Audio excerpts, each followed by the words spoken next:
Bonjour à tous, madame, messieurs. Merci encore de regarder ce programme. C'est sur Equinox Télévision et c'est la revue des grandes unes ce matin pour la deuxième édition des jours ouvrables.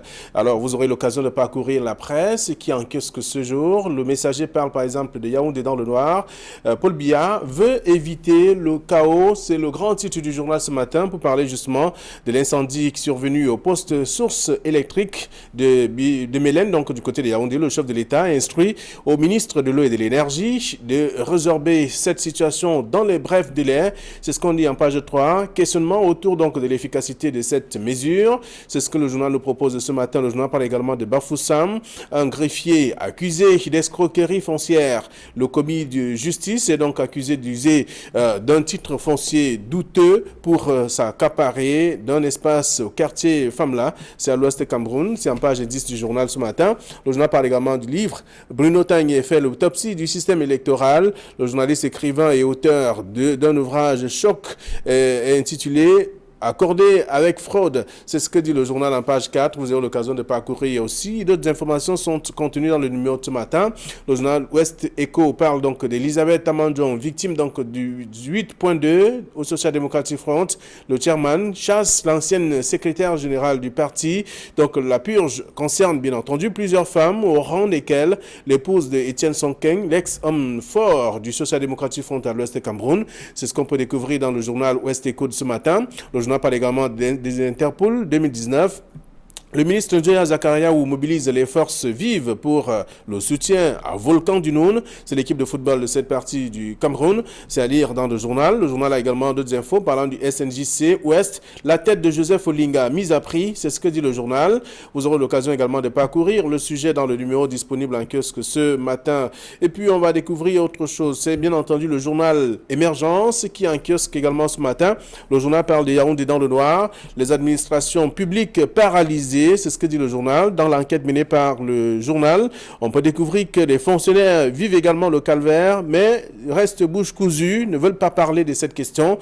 Pourquoi? C'est la question également qu'on se pose, mais la suite est à découvrir dans le journal Émergence. Émergence a d'autres informations ce matin, parlant donc de cette affaire avec d'autres cas également évoqués par le journal. Dans le numéro disponible en kiosque, le journal, le quotidien Le Jour, qui en kiosque parle de dotation. Pourquoi les accidentés des ECA sont déçus, c'est la question.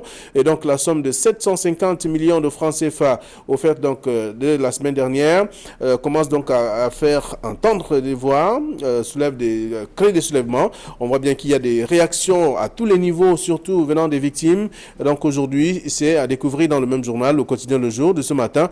Le journal parle toujours de dotation. Nos élections à problème dans notre pays. Qu'est-ce qui fait justement problème? C'est bien entendu ce que propose l'auteur de l'ouvrage. Donc de ce matin, on découvre aussi tout cela dans l'ouvrage. L'autopsie d'un système électoral aujourd'hui, donc accordé avec fraude. C'est le numéro de ce matin. Alors, à lire dans le quotidien Le Jour. Mutation pour sa part parle des débats télévisés. La mise au point à Tangandi, avec notamment ce qui est contenu dans le journal. Ces paroles font-elles peur? C'est une question, mais avec des réactions que l'on peut découvrir dans le journal ce matin. Vous aurez l'occasion de parcourir et de comprendre. Et aussi, le journal parle de Yaoundé dans le noir. Donc, avec les premières mesures d'urgence accordées également dans le numéro mutation. L'œil du Sahel qui en kiosque parle de nomination entreprise publique, les attentes du Grand Nord, c'est à lire dans le dossier proposé par le journal. Le journal s'intéresse aussi à autre chose, parlant de Mora, 3 membres du comité de vigilance égorgés par Boko Haram. C'est ce qu'on découvre également dans le numéro. Le journal s'intéresse aussi à la nécrologie, parlant de Sadou Ayatou, inhumé à Garoua. C'est dans le journal L'œil du Sahel de ce matin. Repère parle de chantier de la CAN 2021. Hold-up, donc de 7 milliards de francs CFA, c'est que le journal propose entre le ministre des Sports et de l'Éducation physique et le ministre du Tourisme et des Loisirs. Qu'est-ce qui ne va réellement pas? C'est autant de questions, mais la suite c'est à découvrir dans le dossier proposé par Repère. Repère qui parle également du ministre de l'Eau et de l'Énergie, Eneo et Sonatrel. Front uni pour sortir Yaoundé du noir. C'est ce qu'on découvre dans le journal. Le journal Cameroun Tribune, pour sa part, parle de Sadou Ayatou, la nation reconnaissante. suivante. Donc, inhumé hier à Garoua, à l'issue justement de ces obsèques déclarées officielles par le chef de l'État, décrétées officielles par le chef de l'État, l'ancien Premier ministre a été donc élevé à la dignité de grand cordon du mérite camerounais. En tout cas, cette médaille lui a été donc décernée par le ministre de l'administration territoriale pour la Tangandi, représentant personnel du chef de l'État. C'est ce qu'on découvre dans le journal Cameroun Tribune de ce matin. Et d'autres informations aussi. Le quotidien de l'économie parle donc de transport aérien. Cameco prévoit donc 23 millions de francs CFA, des chiffres d'affaires mensuels jusqu'en décembre 2019. Les moyens sont mis en jeu, en tout cas, pour que tout cela soit une réussite. C'est ce que dit d'ailleurs le journal, le quotidien de l'économie de ce matin. Le journal a aussi d'autres informations à lire et que je vous invite à découvrir. Le journal Opopoli, pour sa part, parle du ministre des Sports et de l'Éducation physique, Pascal Siakam, humilie le ministre Mole Kombi. Alors, qu'est-ce qui ne va réellement pas? La caricature présente en tout cas deux personnalités. Zéro excuse donc la seule qui existe aujourd'hui est qu'ils sortent donc de l'avion pour venir me saluer. Donc, c'est ce que dit d'ailleurs le journal. La caricature avec d'autres faits aussi à découvrir. C'est amusant, mais ça paraît intéressant également. Donc, le Golgotha de Bemengue à lire dans le même journal, disponible ce matin. Voyez-vous, donc la presse est disponible en kiosque. C'est ce que nous avons reçu à notre rédaction ce mercredi. Sur ce plateau, Idriss Lissam, bonjour et bienvenue. Bonjour Flavien, bonjour à tous les téléspectateurs. Bonjour spécial à nos amis de Arab Contractor, cette entreprise sans publicité qui s'occupe de la route Niala, la pénétrante, la déviation qui est bloquée, qui crée le problème à la pénétrante Est. Donc, il se trouve que depuis 5 ou 6 jours, cette entreprise n'a pas travaillé, tout est arrêté. Donc, je leur dis bonjour et je souhaite que... Pourquoi? Je ne sais pas, je n'ai pas fait enquêter pour comprendre, mais je constate simplement qu'ils étaient presque en train de finir ce petit tronçon, mais depuis, tout est arrêté. Espérons qu'aujourd'hui, ils vont boucler ce tronçon, mais j'invite le délégué de gouvernement aussi, à qui j'ai dit bonjour, à amener cette entreprise à travailler sur le tronçon passage à niveau Niala, Total Obaba. Sinon, les travaux faits de l'autre côté du passage à niveau à Château-Niala n'auront servi à rien parce que la route est en train de se couper de ce côté-là aussi. Très bien. Merci d'être avec nous ce mercredi. Bonjour, Hervé Viandili. Bonjour Flavien et bonjour à Idriss Dissou. Bonjour à tous ceux qui nous regardent ce matin. Je saisis la balle au rebond. Directement bonjour aux populations de Torbon qui souffrent le martyr depuis plusieurs mois. Décidément. Oui, c'est un calvaire pour toutes les populations de la ville de Douala concernant les routes. Et vous savez, quand les routes ne sont pas bonnes, les embouteillages sont au rendez-vous. Et se déplacer devient vraiment une sinécure. En tout cas, ce n'est pas que Douala qui vit ce calvaire. Yaoundé aussi, puisque le quotidien Le Jour a titré sur ce calvaire le mauvais état des routes de la ville de Yaoundé. C'était hier. Alors, ce matin, le journal Le Messager parle donc de Paul Biya qui veut éviter le chaos, donc en donnant des instructions pour que la situation soit donc rétablie dans les brefs délais. Il s'adresse ici au ministre de l'Eau et de l'Énergie, à la suite notamment de ce noir blackout carrément dans la ville de Yaoundé. Oui, il faut dire que le Cameroun est dans le noir. À Yaoundé, vous savez que le chef d'État lui-même avait déclaré quand Yaoundé respire, le Cameroun vit.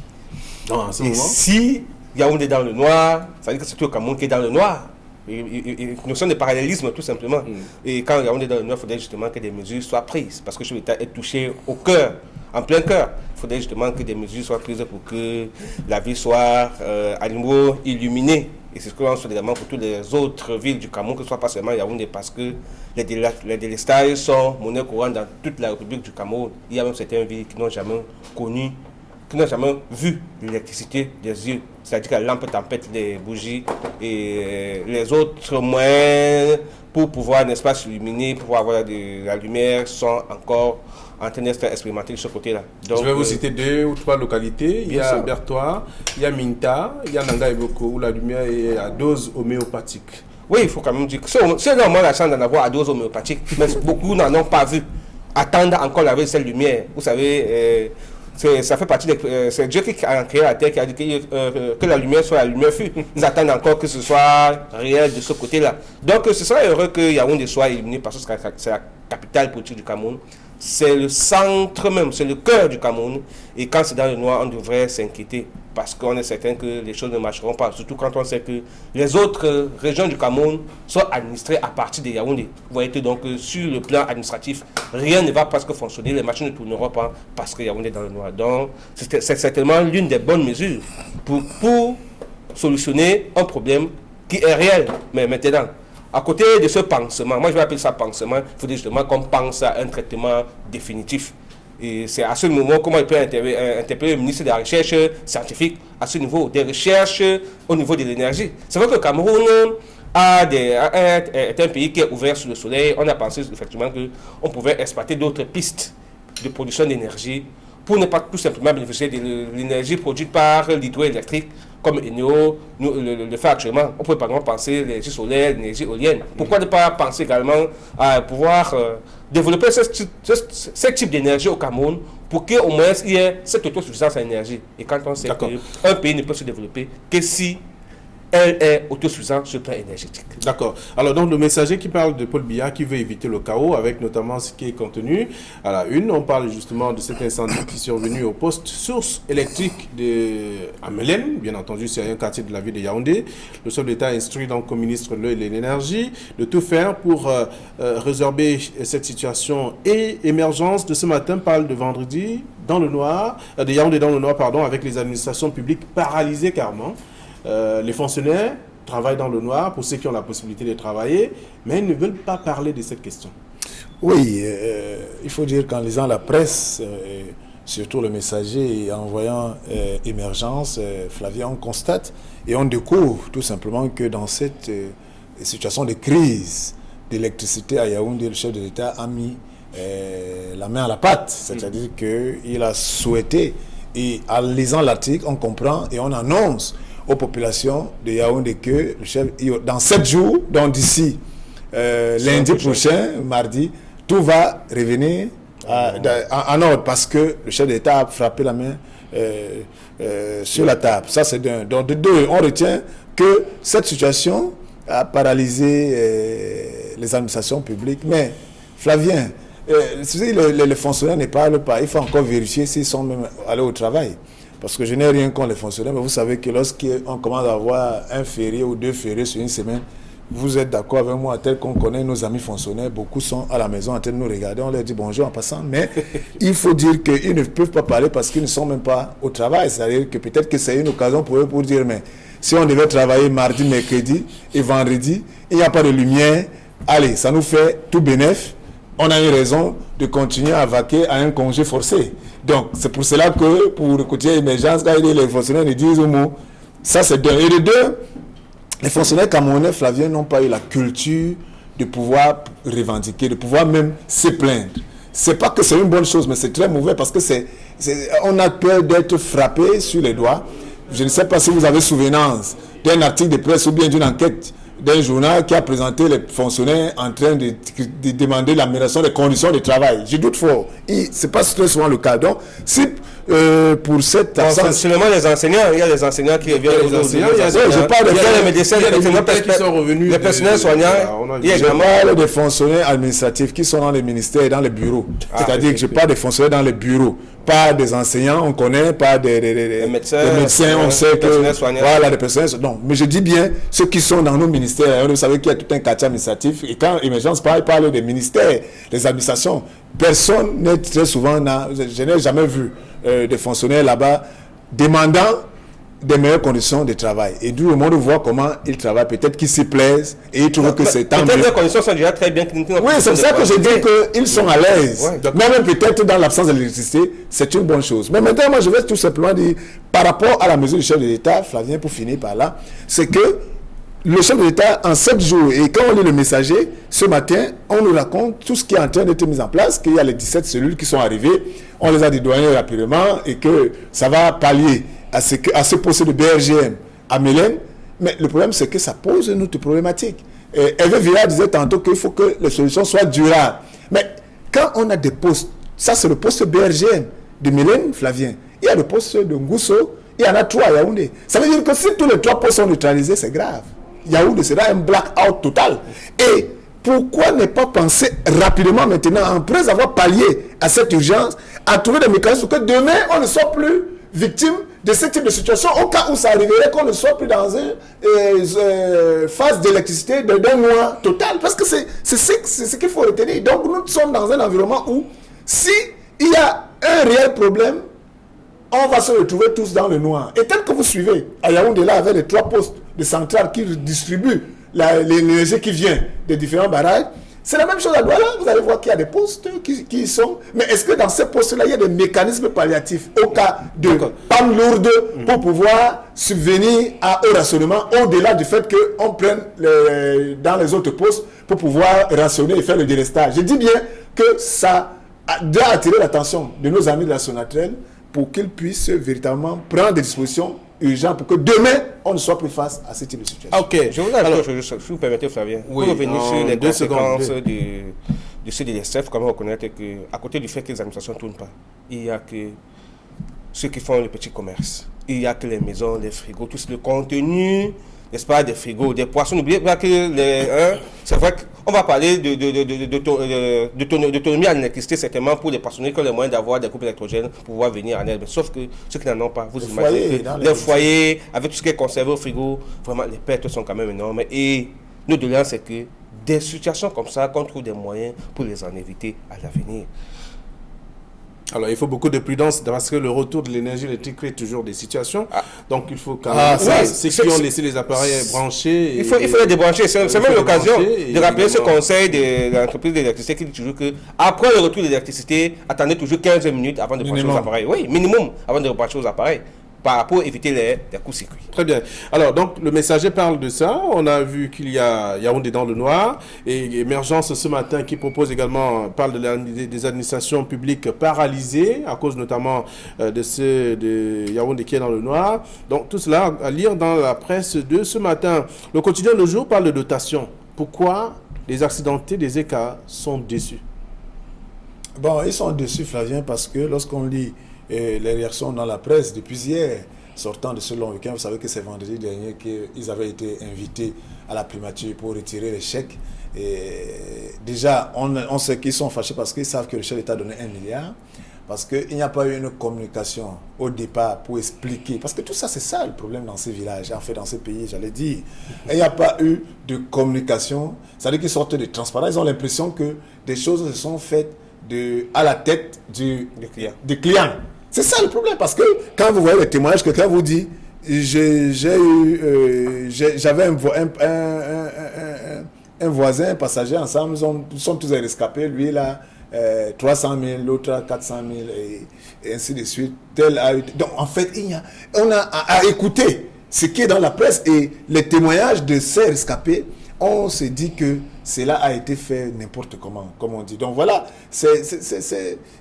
on parle de 700 millions distribués et qu'il y a eu d'abord 200 millions avant, presque 960 millions qui ont été dispatchés comme cela. Mais les gens sont fâchés parce qu'ils ont l'impression que les critères n'ont pas été transparents et qu'il y a eu véritablement comme au pif, c'est-à-dire qu'on a donné les montants au pif, peut-être en tenant compte de certains paramètres, dont eux seuls. Mais c'est vrai que quand on lit la presse et que les propos qui ont été dits et donnés à ces rescapés, il est quand même surprenant que les concernés s'en plaignent et presque dans plusieurs médias aujourd'hui. Alors, beaucoup pensent que s'ils avaient été informés des montants à percevoir avant, ils ne se seraient pas engagés à constituer les dossiers. Oui, enfin, il faut reconnaître quand même que dans cet incident que nous regrettons aujourd'hui, c'était quand même une hécatombe. On a eu beaucoup de morts, on parle encore de disparus, près de 700 et poussières de blessés. Et que quand ils essaient de voir, en faisant leurs calculs, avec des petits calculettes à la maison, chacun le ratio 700 et poussières de personnes, on essaie de repartir 1 milliard de francs CFA. Chacun s'imaginait qu'il devait avoir au moins être dans l'ordre du million. Parce que c'est dans l'ordre du million. C'est pourquoi on parle du problème des clés de répartition et des critères de répartition. Parce que la transparence à ce niveau, au moins, aurait permis de comprendre pourquoi mon voisin a 400 000, moi j'ai 125 000, j'ai 75 000, l'autre a 35 000. Parce qu'au moins, ça doit faire comprendre qu'en appréciant les dossiers qui ont été reçus, parce qu'il y a ceux qui ont été victimes, qui ont été sérieusement blessés. Il y a ceux qui ont la chance d'être plutôt écorchés. Il y a beaucoup qui sont sortis indemnes, qui ont eu plutôt des traumatismes. C'est vrai qu'on apprécie avec ça, avec le dossier médical brandi par certains, ou bien par d'autres, ça permettrait que l'on essaie de répartir équitablement tout en permettant au moins à ceux-là qui ont bénéficié des soins, ou bien qui ont dépensé beaucoup pour leurs soins, d'en avoir un peu plus que d'autres. Peut-être que des répartitions pouvaient permettre aux différentes victimes de comprendre la clé de répartition. Mais aujourd'hui, rien ne s'est passé. Et les blessés estiment que c'est une insulte à leur égard. Parce qu'après avoir échappé à la mort, avec dans des circonstances aussi dramatiques, qu'aujourd'hui, en termes de remerciements et de répartition d'argent, on vient leur remettre 35 000 francs pour les uns, 45 000, 125 000 francs. Il faut dire que c'est une forme d'insulte pour eux. Peut-être message de condoléances, du moins message de réconfort sur l'État aurait suffi pour eux, tout en disant qu'il n'a pas de moyens. Or, ils estiment aussi, après avoir discuté avec plusieurs d'entre eux, qu'il y a eu forcément détournement d'argent. Et c'est pourquoi l'argent qui leur a été destiné par le chef de l'État n'est pas arrivé tout, ou bien de manière entière, n'est pas arrivé entièrement au destinataire. C'est d'où le courroux des uns aux autres, qui estiment qu'après avoir mis 3 mois, 4 mois, certains, beaucoup sont encore en train de dépenser de l'argent. Non, pas de séquelles, ils sont encore en train de dépenser de l'argent pour les séances de rééducation. Ouais. Et ça leur revient, coûte cher. Ils estimaient au moins que cet argent pouvait venir amortir un peu ses frais, mais qui se trouve avec 115 000 francs, 115 000 francs pour les autres. Alors, ils se disent, est-ce que ça valait la peine? Très bien. Alors, donc, c'est ce que la presse propose ce matin. Voyez-vous, le journal est revenu là-dessus pour se poser cette question. Pourquoi les accidentés des ECA sont déçus? Et là, on peut découvrir tout cela dans le dossier proposé par le journal Le Quotidien Le Jour, qui revient et parle même de certaines sommes, parlant de 750 millions de francs CFA affectés justement à répartis la semaine dernière à certaines personnes.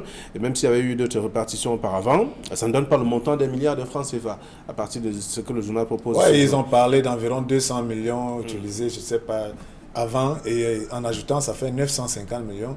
Peut-être que 50 millions pour faire fonctionner cette commission. Bon, je ne sais pas pourquoi. Alors, repère... Mais il est à vérifier, parce que c'est bien bon, on a sorti juste la liste des 700 comme communiqué. On n'a jamais sorti une liste qui dit ce que chacun reçoit. Parce qu'il est encore à vérifier, tel que nous sommes dans un pays de suspicion, Flavien, et à voir vraiment si en ajoutant les 75 000, ça va donner les 750 millions déclarés officiellement. Et c'est pour ça que je dis une transparence dans cette distribution, dans cette répartition n'est pas évidente et ça laisse à supposer, ça laisse croire qu'il y a eu manipulation dans cet argent, comme d'habitude. Ok. Alors, Repère parle de chantier de la CAN 2021 avec un montant, un hold-up de 7 milliards de francs CFA. Et il y a 2 membres du gouvernement qui sont à la une du journal, le ministre des Sports et le ministre du Tourisme et Loisirs. Oui, il faut quand même reconnaître que les chantiers de la CAN 2021 continuent à faire les choucas de la presse compte tenu du fait que beaucoup d'argent circule dans ces chantiers. Surtout que vous savez que ce sont des chantiers qui sont réalisés dans l'urgence. Et quand on parle d'urgence, vraiment vous comprenez qu'il faut mettre sur pied des moyens. Toutes les méthodes de passation de marché ne sont plus respectées parce qu'on est dans l'urgence.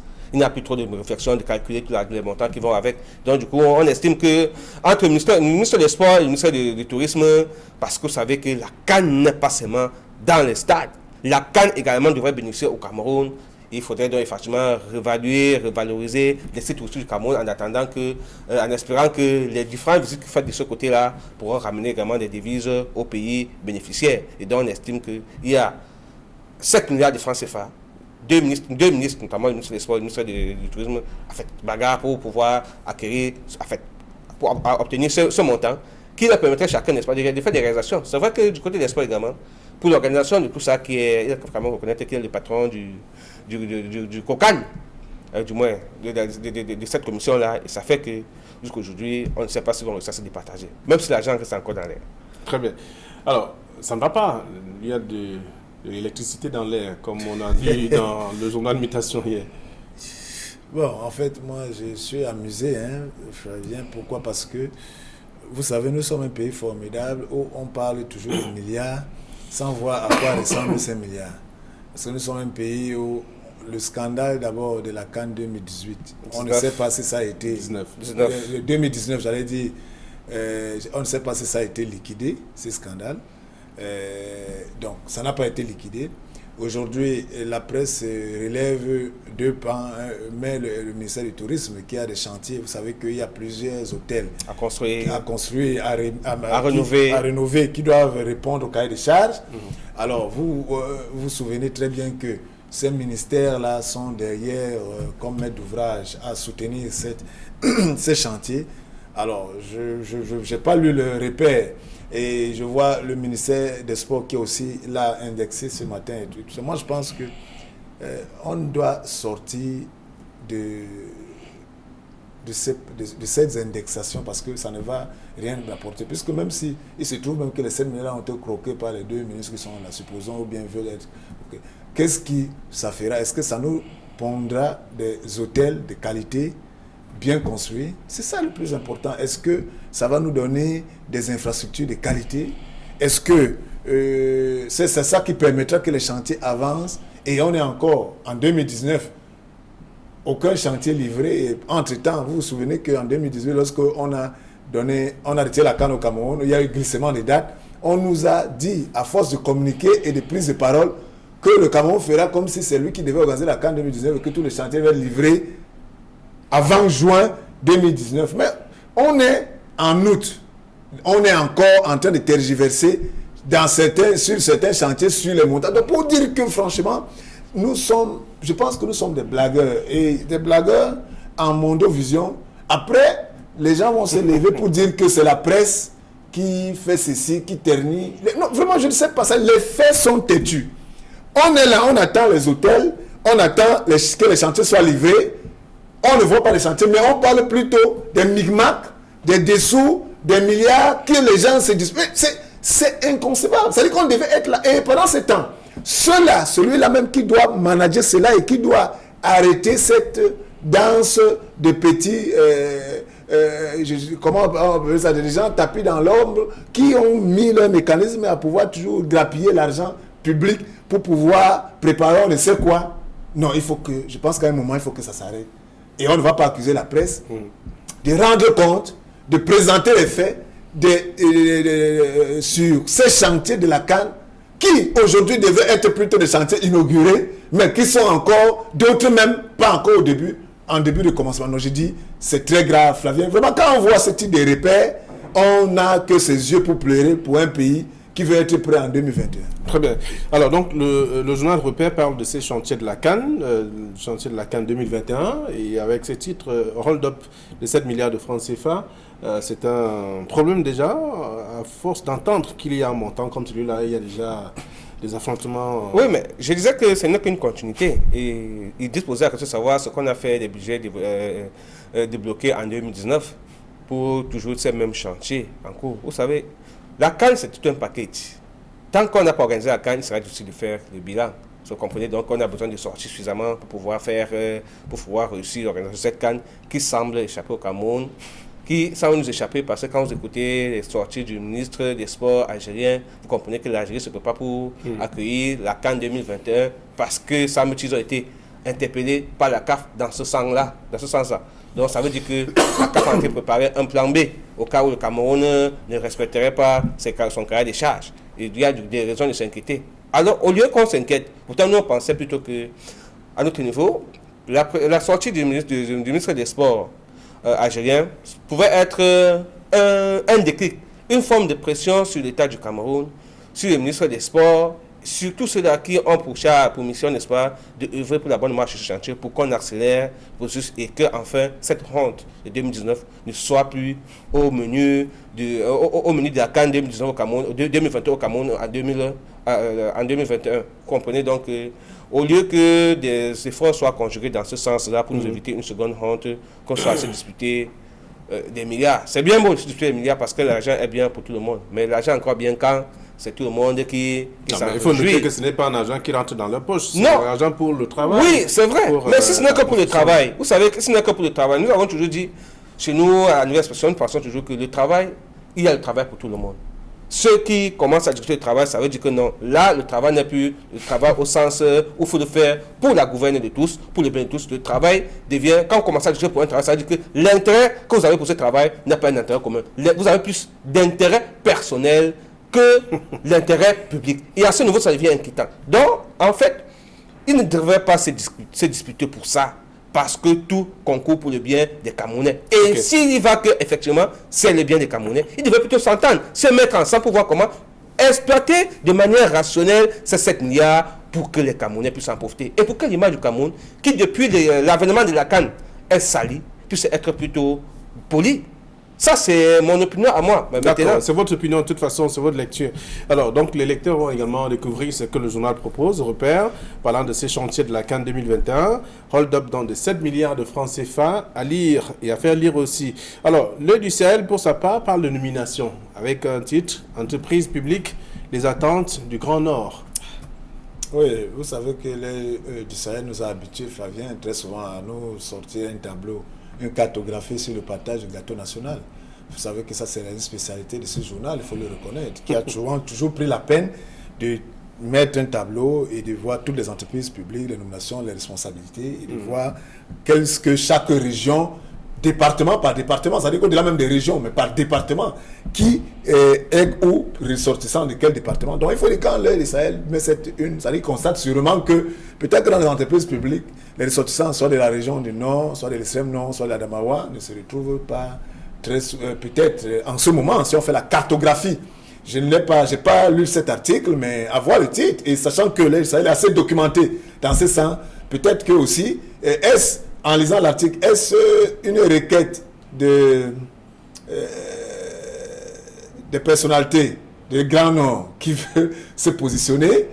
C'est de bonne guerre, c'est-à-dire qu'ils sont du RDPC. Ça peut être également le constat fait par le journal. Mais non, c'est pour ça que je n'ai pas lu pour savoir si c'est un constat, c'est une enquête menée par le journal, interne du journal pour pouvoir ressortir cela. Ou bien est-ce un mémorandum? Vous savez que dans le Grand Nord, ils sont spécialistes. Les mémorandums, c'est-à-dire que, donc, est-ce que c'est un mémorandum ou bien c'est une personnalité du Grand Nord qui a posé le problème, la problématique, je ne sais pas. Mais il faut tout simplement dire que ça doit être quelque chose de très intéressant parce que l'Œil du Sahel est assez documenté dans le cadre de la répartition de ce qu'ils appellent très souvent le gâteau national. Donc, comme directeur général des entreprises publiques, il n'y a pas de ressortissants de Grand Nord.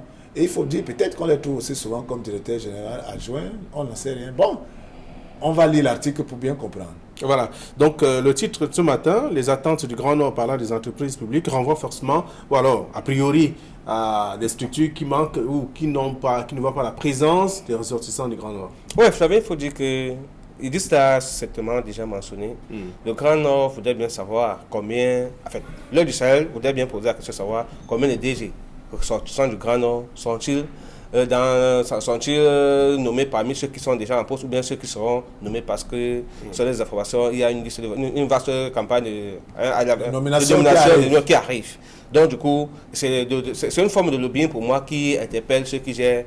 Parce que vous savez qu'au Cameroun, ce n'est pas le mérite qui passe. Il faut nommer, vous appelez ça. C'est les réseaux qui marchent. Non, pas seulement les réseaux. C'est qu'il faut contenter toutes les régions du Cameroun avec la nomination. Or, même si cela permet d'éviter des revendications dans des régions, dans des tribus, à mon humble avis, je pense que ça ne permet pas forcément, même si on parle de cohésion sociale, où tout le monde a accès au gâteau national, moi je ne pense pas qu'après ce contentement, cela permet effectivement de construire une nation comme la nôtre. Une nation forte, une nation qui se veut émergente, est celle-là qui se construit avec le mérite des hommes qu'il faut, à la place qu'il faut, parce que peu importe où ils sortent. Vous vous souvenez, en 90, l'équipe nationale, je vais penser que l'équipe nationale était à majorité contre des Bassards.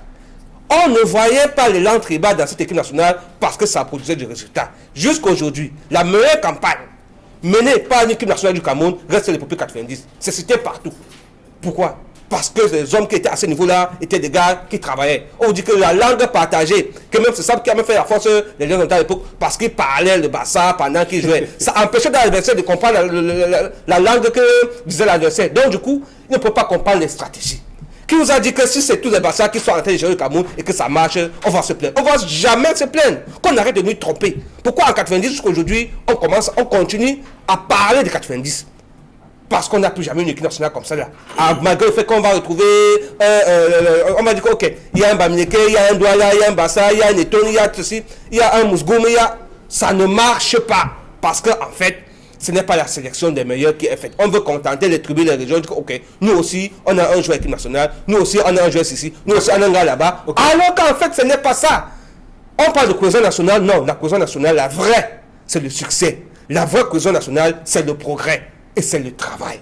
D'accord. J'essaie de dire que le petit frère avait village là-bas. Si ne produit pas le rendement qu'il a fait, ça ne fait pas ma promotion de que ce soit mon petit frère qui soit là-bas. Ça ne sert à rien. Pourtant, c'est Flavien qui est là qui fait bien son travail et que ça profite à tout le monde. Ah oui, on se reconnaît dans cette cohésion nationale et même dans cette unité nationale parce qu'en fait, le travail et la méritocratie devraient être celles qui doivent être appliquées pour que tout le monde se sente à l'aise. Alors, c'est une lecture de toute façon de la une du journal L'Aide du Sahel ce matin, parlant donc des entreprises publiques, des attentes du Grand Nord. C'est ce que vous aurez à découvrir dans le numéro de ce matin. Alors, on va dire un mot à le journal Ouest Echo qui s'intéresse au Social Democratic Front. Elisabeth Tamanjan, victime du 8.2.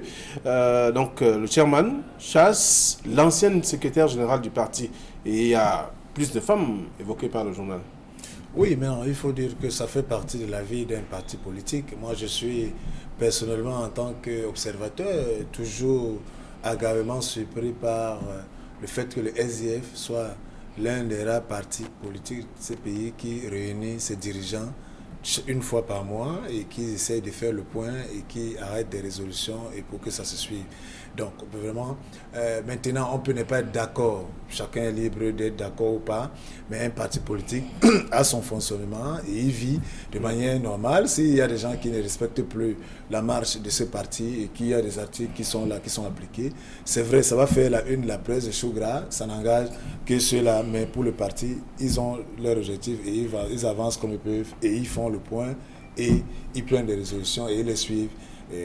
J'aimerais que d'autres partis le fassent. À ma connaissance, il n'y en a pas trop, même ceux qui nous dirigent. Eh bien, nous sortons de l'émission. Oui, il faut dire qu'il dit c'est presque tout dit. C'est fait partie le parti est dynamique. Ça veut dire que le changement au sein du système permet au parti de se renouveler et de vivre. Il y a des recrutements, il y a des démissions, il y a des décès, il y a des départs. Et je pense que partout, on devait suivre cet exemple-là. Des personnes, c'est vrai qu'on aurait bien aimé garder tout le monde à la maison, sauf qu'il y a des règles qui sont établies qui permettent au parti de réguler ses actions et de vivre. Quand vous dérogez à une certaine règle, c'est normal que le conseil de discipline siège et vous sanctionne. Je pense que même dans nos établissements, il y a un règlement intérieur. Et qui parle du règlement intérieur, sanction ultime, permettez-moi de finir, Fabien. Oui, la sanction ultime dans un établissement scolaire, c'est l'exclusion. Donc, quand on arrive là, ça veut dire que vous ne pouvez plus vivre dans cet environnement parce que vous avez certainement fait ce qu'il ne faut pas faire. Et là, du coup, on vous met, de peur que vous contaminez les autres, on vous exclut. J'estime que c'est vraiment ça qui est en cours actuellement dans ce parti. Merci. Ouest Echo qui révèle également tout ça ce matin. Elisabeth Tamanjan, victime du 8.2 au Social Democratic Front. Vous aurez l'occasion de parcourir l'article en question et d'autres sujets également. Merci, bonne journée à vous. Demain, ce sera là un autre jour? Bien sûr. D'accord. Allez, bonne journée et à très bientôt sur les antennes. Le soleil brillera toujours, ça c'est sûr.